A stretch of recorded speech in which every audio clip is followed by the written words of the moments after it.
నా పేరు భవానీరామ్. ఇది నా స్వీయ రచన. కథ పేరు మలుపు. రఘుపతికి తన ఊళ్ళోనే కాదు, వాళ్ళ జిల్లాలోనే మంచి పేరుంది. వ్యవసాయదారుడే అయినా తండ్రికి రాజకీయ వారసుడు. నిరంతరం ఎన్నో సేవా కార్యక్రమాలలో తీరిక లేకుండా ఉండేవాడు. రఘుపతి కుమార్తె శ్రీవాణి బాగా చదువుకుంది. తండ్రి చేపట్టే కార్యక్రమాలలో అతనికి చేదోడు వాదోడుగా ఉంటూ ఇంటి పనుల్లో తల్లికి కూడా సాయం చేసేది. ఒక సాహితీ కార్యక్రమంలో పరిచయమైన రాహుల్ శ్రీవాణిని ఇష్టపడ్డాడు.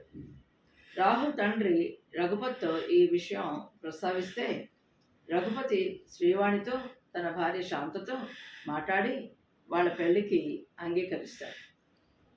పెళ్లి తేదీ ఖరారు కాకముందు రఘుపతికి తన పార్టీ పెద్దల నుండి కబురు వచ్చింది.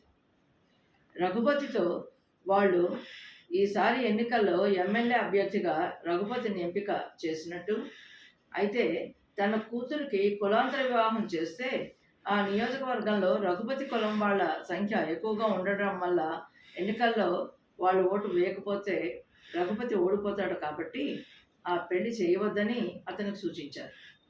రఘుపతి తాను ఎన్నికల్లో పోటీ చేయనని చెప్పి ముందు అనుకున్నట్టే తన కూతురు పెళ్లి రాహుల్తో జరిపించాడు.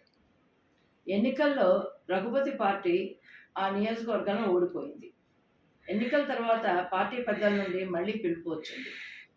వాళ్ళ పార్టీవే ప్రభుత్వాన్ని ఏర్పాటు చేసినందువల్ల అతన్ని ఓ కీలక పదవికి ఎంపిక చేసినట్టు, రఘుపతి కుమార్తె శ్రీవాణి మహిళ, చదువుకున్నది, యువతకు ప్రాతినిధ్యం వహిస్తుంది.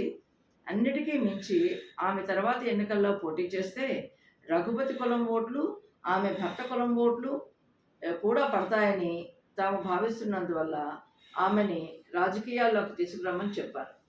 దానివల్ల తమ పార్టీ మళ్ళీ పుంజుకుంటుందన్న ఆశాభావాన్ని పార్టీ పెద్దలు వ్యక్తం చేశారు. ఇంటికి తిరిగి వస్తూ ఏ మలుపులో ఏ గెలుపుందో అనుకున్నాడు రఘుపతి. ధన్యవాదాలు.